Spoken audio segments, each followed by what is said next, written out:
Welcome back, everyone. For today's video, we are going to be taking a look at the 10th round of the Grand Swiss, which is being held here in the Isle of Man, which is a dependency of the Crown, also known as the United Kingdom. Now, in this 10th round, I get my second white in a row. I won with white yesterday against Ivan Cheparinov from Bulgaria, but now I'm tied for the lead. I get my second white, and I'm playing against Fabiano Caruana, the two-time defending U.S. champion, and also a player who's been tearing it up in this tournament and in the ratings as well, coming very close to the 2,800 rating. So, in this game, I start with e4. Fabi plays e5, knight f3, knight to f6 here, and now I play knight c3. Now, knight c3 is a very quiet system. Of course, yesterday against Cheparinov, I played knight takes e5 going into the Petrov, but today I decided I want to play something a little bit different, and we get the classic Scotch 4 knights here with all of these knights being developed right away. We get ed4, knight d4, bishop b4, all very standard here. Black pins the knight on c3 and tries to win the pawn on e4. I trade the knights, and I go bishop d3 to guard the pawn on e4, and now Fabiano plays d5. Now, many moons ago, probably about 21 years ago to be very close to precise, I actually had this position when I was trying to become an international master when I was playing in Hungary. And I remember there was a game that I played against this Hungarian I am Pal Patron. And before that game started, I was actually reviewing this classic book on the Scotch by Gary Lane, and I played this move e5 in that game. Now, e5 at the time was maybe okay, but nowadays it's considered highly dubious. So instead, I take the pawn on d5, Fabiano castles, and now I castle back. If I were to take a second pawn on c6 here, after bishop g4, f3, and rook to e8, let's say king f1 and bishop c8, I can no longer castle the king here, and black is actually doing very well. You have like queen d6 here, bishop c5, a lot of pressure on the dark squares, and white's position is miserable. So I castle, and Fabiano decides to take back on d5, and now I play this move h3. Now, in another lifetime ago, when I started learning the game of chess, one of the systems that I actually played very frequently was bishop g5, c6, and knight to a4. But once again, the times change, and even though I was able to play the system up until about a 2,300 rating level, it is no longer relevant at the top level, and I've actually lost some games in Blitz and Rapid to players like Magnus Carlsen in this exact position. So I go h3 instead. Fabiano plays bishop e6. I go queen to f3 here, developing the queen. Now black can no longer harass the queen with bishop g4. We get c5. I go rook d1, trying to pressure the queen on the d file, and Fabiano decides to take. Now this is a sort of start of where black has many different options, but Fabiano is still moving relatively quickly, so I think he was well within his preparation. So I take on c3. Fabi goes queen a5. Black needs to do something immediately because black has compromised the position. He's given me the two Bs very early on, so he needs to do something very quickly against these double pawns.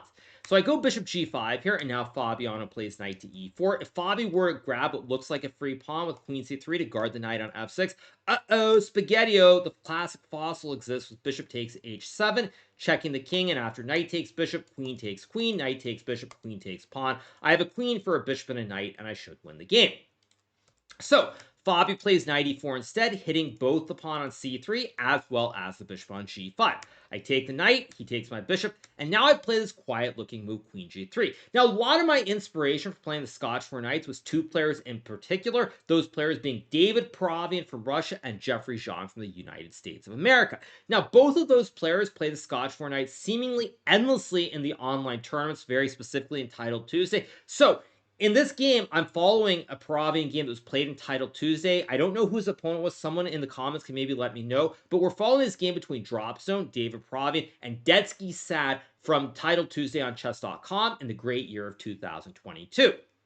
So, after queen g3, Fabiano plays move king h8. In the Perovian game, f6 was played, and after bishop h6, rook f7, rook to d6, rook to e8, and a4, white got a small advantage and would end up winning that game.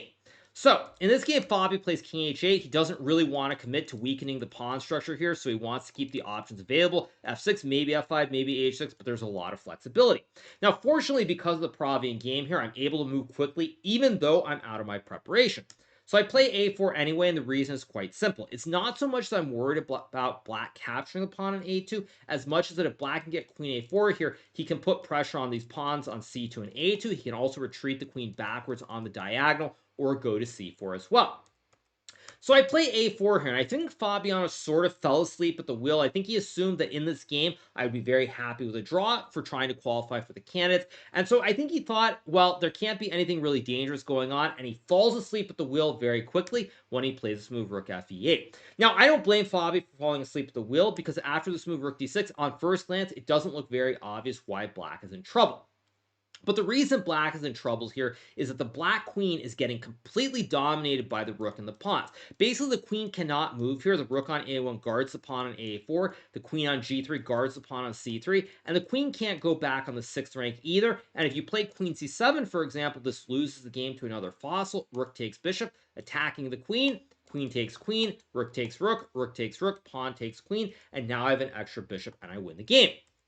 So the queen here is completely dominated, and because of that, Fabi has to be very careful. What I think Fabiano missed about this position is that I think he didn't see this idea of rook d6 with domination, and he thought the only idea that I had here was something like bishop f4, bishop e5, and after f6, black is fine. Or something, for example, like h4, and let's just say black plays rook c8, h5, h6 here. And again, I'm not really getting any attack on the king side in this position because black can always play f6. So I think Fabi only saw that Harry the h pawn pushes up the board as an idea, and he missed this rook d6 idea completely. And now once I get the rook to d6, it's very, very dangerous for black because the queen can't move, obviously, and black doesn't really have any active moves. If black plays c4 to open up this 5th rank for the queen, down the road, I'll be able to play something like bishop d4.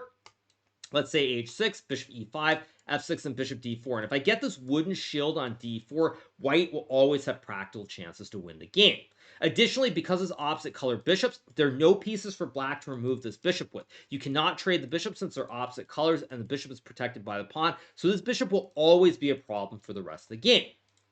So Fabi plays h6 here, which I think is a mistake. I think already here after rook d6, Fabi realized that he was in trouble, and I think he kind of was annoyed at himself, and he wasn't able to put out the best resistance. So he plays h6, I go bishop f4, and now he plays this move rook e7 after a very long thing. My initial thoughts are that Fabiano intended to play this move rook a d8, but there are two problems here. First of all, I have bishop to e5 here, threatening to checkmate on g7, and if black goes f6, I can sack the rook with rook takes e6, and if black takes, we have bishop c7, and suddenly I'm winning some material.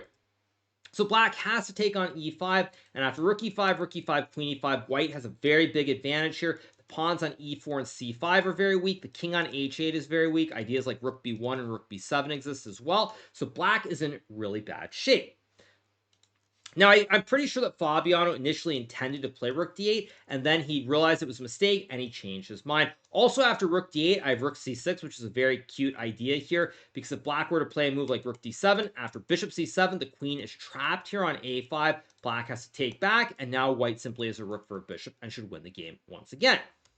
So Fabi, after a long thing, plays rook e7, and now I play this quiet move, queen e3. Now, in this position, I could sort of sense or feel the je ne sais quoi. Like, there's something in the position that I could sense that makes me believe this move is bad, but I couldn't quite see it. Now, my initial thought was maybe I could sack the bishop with bishop takes h6, but after takes, queen e5 check, black does not go king h7, because after queen takes e4, I win this rook in the corner. And so black goes king g8, and I can play rook e1 here, but for starters, black has this move rook to d8, rook to e3, and after rook e d7, I cannot win this game here. I can make a check, but after king f8, black is completely fine.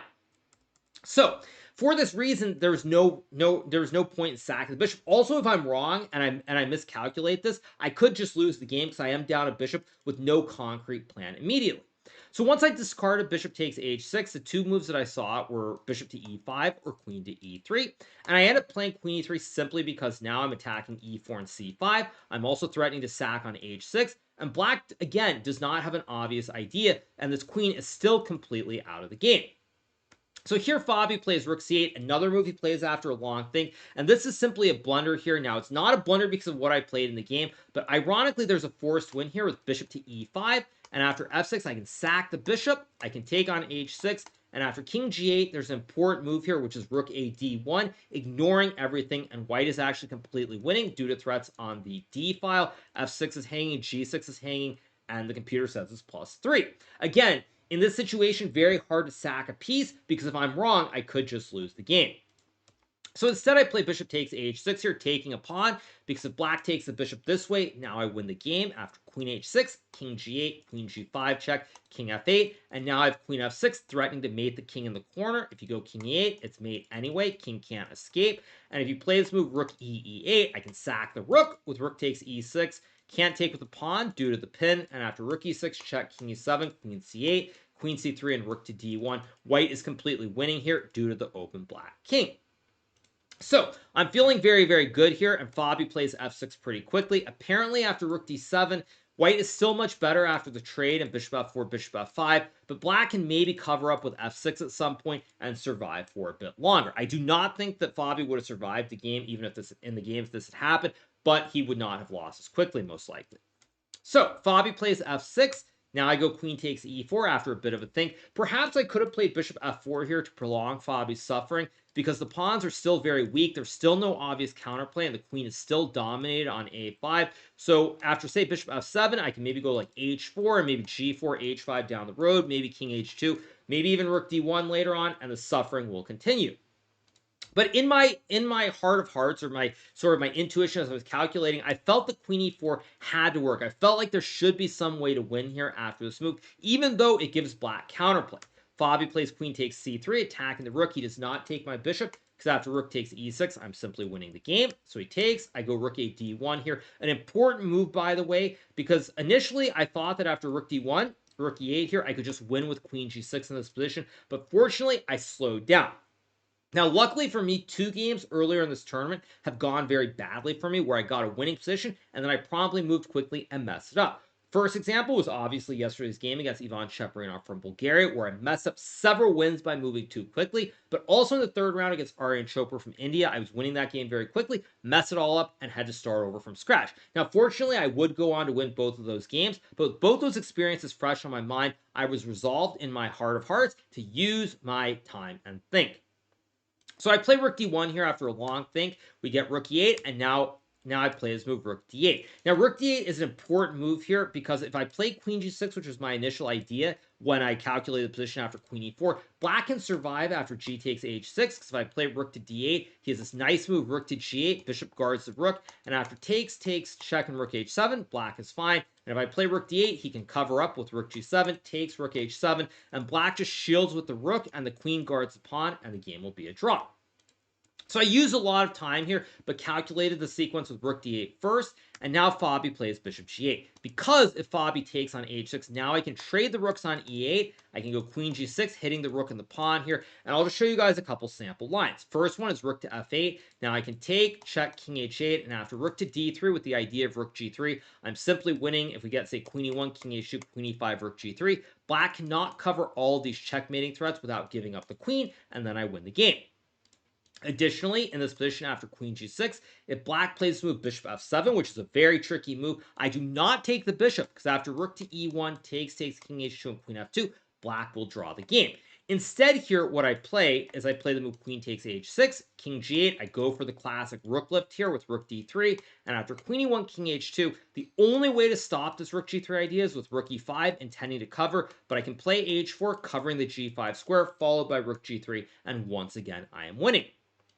So Fabi plays bishop g8, and now I used a lot of time here before playing this move queen to h4. Queen g6 was the other move that I considered for a long, long time here, but I thought that after takes, queen e1, king h2, queen e5, g3, and queen e6, bishop e3, and queen f7, black is actually not getting mated here, and the queen guards the bishop, and we, of course, have the opposite color bishops in the long-term endgame. And even though the computer says this endgame is probably winning here with rook c8, and I will have 2 extra pawns, I wasn't convinced due to the opposite color bishops, and the game will obviously go on for another 3 or 4 hours. So after a long think, I play queen h4. Also, I play this move because when I go queen to h4 here, Fabi is very low on time. So with more pieces on the board, it becomes a lot more difficult to defend. He plays queen takes c2, and now I play rook 1 d3, intending to go for checkmate. If he plays rook takes rook, I can simply go bishop to c1, checking the king here. And after bishop h7, I have rook d8 check, rook e8, and this is simply a checkmate. So after rook d3, I cut off the king from going, or the queen from going back to h7. Fabi plays bishop h7, and now I play rook 3 to d7, and we have this rook cube on the 7th and 8th rank. Now, I assumed I had to be winning here, but I did not actually see a forced win. So Fabi goes g5, and now I play this move queen g3, which is apparently slightly inaccurate. What I should have done here was probably traded the rooks on e8, or I guess it's the same thing, and played queen to g3 here, but I guess actually it transposes anyway, because after queen a4, we'll get the same position. So I played queen g3. And here, Fabi plays this move queen b1, which is a mistake. What Fabi should have played here was rook takes rook on d7, and this very wild move queen takes a4, just leaving this check on g7, queen c7, etc. And apparently black is not completely lost here. Best line is queen d6, queen a1 check, king h2, and then queen to e5. And after takes, bishop g7, king g8, bishop f6, rook f5. White is still much better in this endgame, probably after check and bishop c3, but the show goes on. Instead, with mere seconds on the clock, Fabi plays queen b1, 2 seconds to be precise. I go king to h2, and now he plays queen f5. And after this, there is no road, or there's no hope of returning. I play rook takes rook on e7. Fabi cannot capture due to this pin. Takes my rook on d8, and now I go queen to c7, hitting the rook, hitting the bishop, but also threatening a very critical checkmate. Say black plays rook c8 here. I have rook to e8, checking the king, and after rook takes rook, I have queen g7, simply checkmate.